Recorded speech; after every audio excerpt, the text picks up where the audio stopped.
Hi friends, welcome to my channel. మీ అందరికీ ఒక కొబ్బరికాయ కొడితే చాలు మన కోరికలు నెరవేర్చే దేవాలయాన్ని చూపిద్దామనుకుంటున్నాను. ఆ క్షేత్రము కోనసీమలోని అయినవిల్లి. ఈ దేవాలయానికి ఎలా వెళ్ళాలి, ఈ దేవాలయం యొక్క విశేషాలను, ఈ దేవాలయం యొక్క టైమింగ్స్ను మీ అందరికీ చెప్తాను. ఈ దేవాలయం ఎక్కడ ఉందంటే పవిత్ర గోదావరి నది ఒడ్డున పచ్చని కోనసీమ అందాల నడుమ తూర్పుగోదావరి జిల్లా రాజమహేంద్రవరానికి సుమారు 60 కిలోమీటర్ల దూరంలో ఉంది.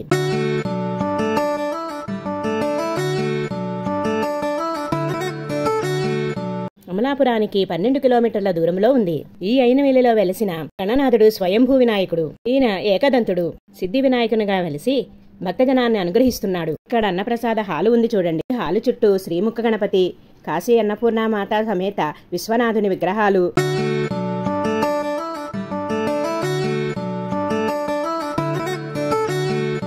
నాట్య గణపతి, త్రిముఖ గణపతి విగ్రహాలను కూడా పెట్టారు. శ్రీ లక్ష్మీ గణపతి విగ్రహం కూడా ఉంది చూడండి. రుణ విమోచన గణపతి కూడా ఉన్నాడు. అన్నపూర్ణ, విశ్వేశ్వరుడి విగ్రహాలు ఎంతో బాగున్నాయి చూడండి. రండి దేవాలయం లోపలికి వెళదాం. ధ్వజస్తంభంతో కూడిన దేవాలయం ప్రాంగణం అంతా చూద్దాం రండి. ఈ దేవాలయం timings morning 6 to afternoon 1 o'clock వరకు ఉంటుంది. ఈవినింగ్ 4 to 8 o'clock వరకు ఉంటుంది. ఇక్కడ అందరూ కొబ్బరికాయలు కొట్టుకుని దేవాలయం లోపలికి వెళ్తారు. ఈ క్షేత్రం యొక్క మహిమను, చరిత్రను తెలుసుకుందాం రండి. ఈ విఘ్నేశ్వర క్షేత్రము కాణిపాక వరసిద్ధి వినాయక క్షేత్రము కన్నా పురాతనమైనదని స్థల పురాణం ద్వారా మనకు స్పష్టమవుతోంది. 14వ శతాబ్దంలో శంకరభట్టు రాసిన శ్రీపాద శ్రీవల్లభ చరిత్రలో వివరించిన ప్రకారము పూర్వం అయినవిల్లిలో స్వర్ణ గణపతి మహాయజ్ఞం జరుగుతుండగా వినాయకుడు ప్రత్యక్షమై అక్కడ వారిని అనుగ్రహించాడని, ఆ సమయంలో వినాయకుని హేళన చేసి ముగ్గురిని స్వామి శపించాడని, తర్వాత కాలంలో వారే మూగా చెమిటి గుడ్డివారిగా జన్మించి కాణిపాకం వినాయకుని ఆవిర్భావాన్ని కనుగొన్నట్టు తెలుస్తుంది. ఈ కథనం ఆధారంగా అయినవిల్లి కాణిపాకం కంటే కూడా పురాతనమైన ఆలయమని స్పష్టమవుతోంది.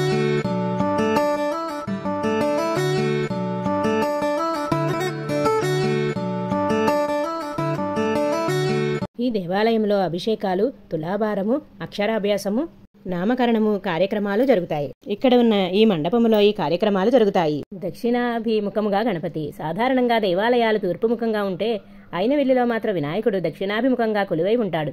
అందుకే అయినవిల్లిలో దక్షిణముఖ ద్వారం ఉండే గృహాలకు ఎటువంటి విగ్రహాలు కలగవని, ఆ ఇంట్లో నివసించేవారు కూడా ఎల్లప్పుడూ సుఖ సంతోషాలతో ఉంటారని ప్రతీతి.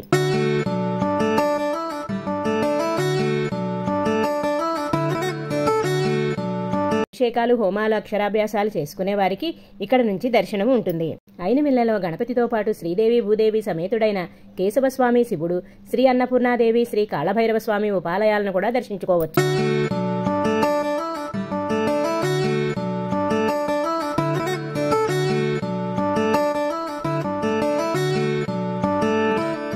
ఇక్కడ హోమ మండపం ఉంది చూడండి. ఇక్కడ గణపతి హోమం ఎంతో విశిష్టంగా జరుగుతుంది. ఈ ఆలయ ప్రాంగణంలో వివిధ ఉపాలయాలు ఉన్నాయి, అన్నిటినీ దర్శించుకోండి.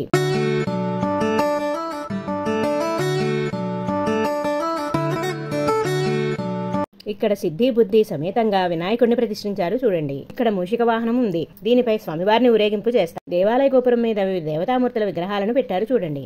ఇక్కడ కూడా వినాయకుడిని ప్రతిష్ఠించారు. ఇక్కడ అర్చనలు జరుపుతున్నారు చూడండి. ఈ ప్రక్కనే మనం వినాయకుడిని ప్రతిష్ఠించారు. ఇక్కడ కూడా కొబ్బరికాయలను కొట్టుకుంటున్నారు చూడండి. అయినవిల్లి విఘ్నేశ్వరాలయంలో ప్రతి నెల కృష్ణపక్ష, శుక్లపక్ష, చవితి తిథులు, దశమి ఏకాదశులలో, వినాయక చవితి పర్వదినాలలో సిద్ధి వినాయకునికి విశేష అర్చనలు జరుగుతాయి.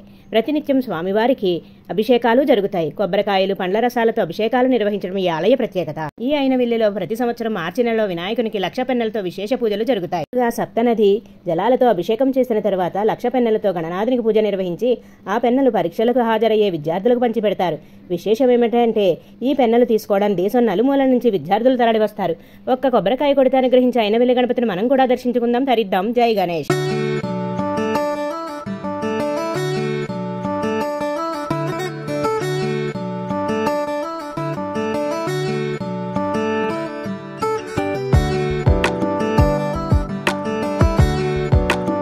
ఇక్కడ తులాభార మండపం ఉంది చూడండి. మీరందరూ కూడా దర్శించుకోండి.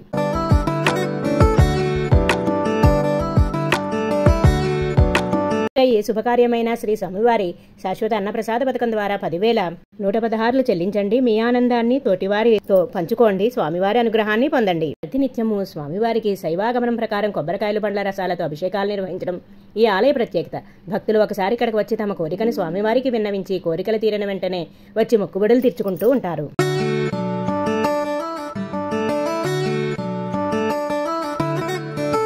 మీ అందరూ కూడా దర్శించుకుని స్వామివారి అనుగ్రహాన్ని పొందండి. దేవాలయం పక్కనే కోనసీమ భద్రాద్రి అయినవిల్లిలో కోదండరామాలయం కూడా ఉంది చూడండి. ఈ దేవాలయం చిన్నగా ఉన్నా కూడా ఎంతో మహిమగలది. దేవాలయ ప్రాంగణం అంతా కూడా ఎంతో అద్భుతంగా చాలా బాగుంది. దేవాలయం చుట్టూ అష్టాదశ శక్తిపీఠాలను పెట్టారు. ఈ విగ్రహాలన్నీ కూడా ఎంతో అద్భుతంగా ఉన్నాయి. మీరందరూ కూడా ఒక్కొక్క శక్తిపీఠాన్ని దర్శించుకోండి. ఈ అయినవిల్లిలోని విఘ్నేశ్వరాలయము రామాలయాన్ని మనము దర్శించుకుంటే మనకి ఒక ప్రత్యేకమైన అనుభూతిని కలుగుతుంది.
రండి లోపలికి వెళ్ళి దర్శించుకుందాం. ఇక్కడ సూర్యభగవాను కూడా పెట్టారు చూడండి. మీ అందరికీ ఈ వీడియో కనుక నచ్చినట్లయితే మీ ఫ్రెండ్స్కి షేర్ చేయండి, లైక్ చేయండి, సబ్స్క్రైబ్ చేయండి.